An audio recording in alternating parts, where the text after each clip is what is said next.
欢迎观看老爸的时光。今天分享给大家一道红糖麻叶，是一道很好吃的老式糕点了。之前都是过节的时候招待客人用的，口感酥中带软，味道香甜，绝对的好吃。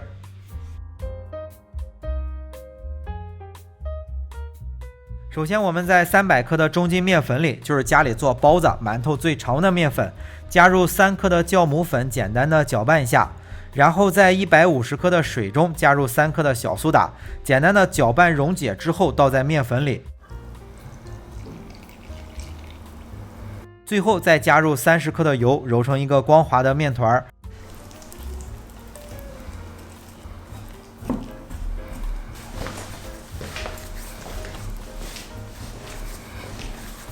那面团揉好之后，盖上盖子或者包起来，需要醒发上一小会儿。接着咱们再和上一块红糖的面团，就是150克的红糖里加入100克的水，同样再加入30克的油，3克的小苏打，然后简单的搅拌一下。红糖常用的一般有2种，一种是今天用的黄色的红糖，另外一种就是黑色的红糖。建议用这种黄色的，黑色的做出来的颜色太深了，但是2种做出来的味道是一样的。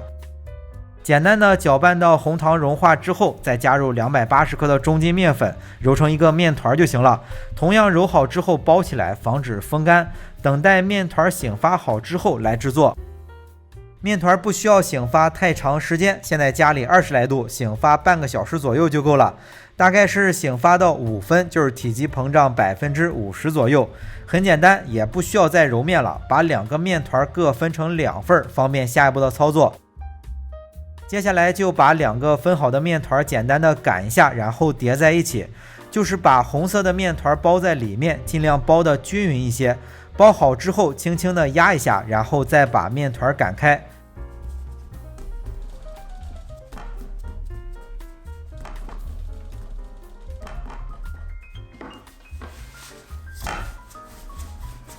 擀开之后就像叠被子一样，叠一个3折，就是做中式糕点的开酥，但是要比做糕点简单一些啊，只需要开这一次。那叠起来之后再擀成一张宽有15公分左右，一张比较长的面皮。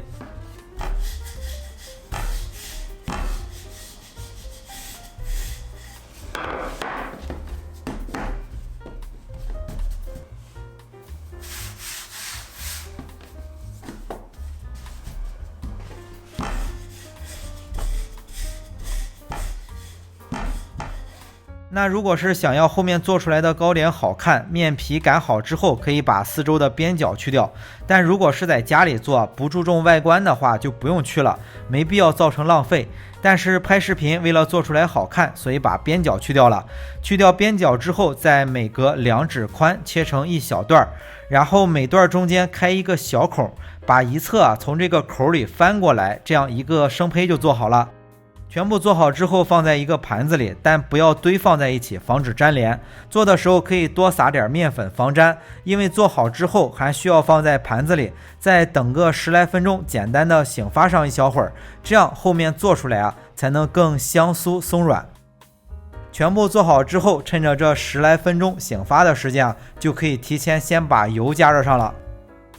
油也不需要加的太热，可以先用刚才切下来的边角试一下。放进去的时候面团是沉在下面的，过几秒钟的时间就飘上来了，那这个时候油温就差不多了。接着就可以把刚才做好的麻叶生胚放进去，炸到颜色焦黄酥脆就行了。大概3分钟左右就能炸好，之后捞出来放在一个篓子里控一下油。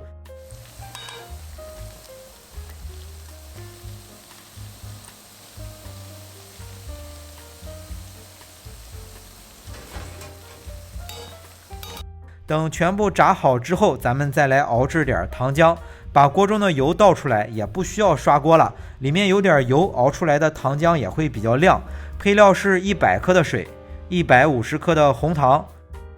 加热到红糖水开了之后，再加入60克的麦芽糖，小火熬煮到这份糖浆比较粘稠了，有一点挂勺子了就可以了。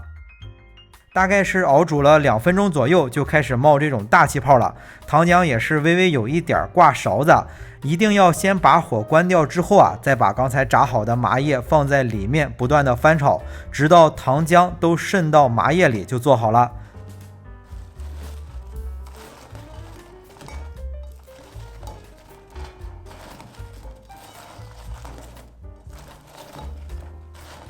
那最后再撒上点白芝麻作为装饰，要用熟的白芝麻，接着盛出来放凉就行了。那到这里，一道吃起来香酥香甜的老式糖麻叶就做好了。好了，为了方便大家去记视频中所需要的材料，视频下方的备注栏或留言区有文字版的配料，有问题可以在留言区留言。大家如果喜欢老爸做的美食，记得帮忙关注点个赞，谢谢大家。那今天的这期美食到这里也就结束了，也祝大家生活愉快。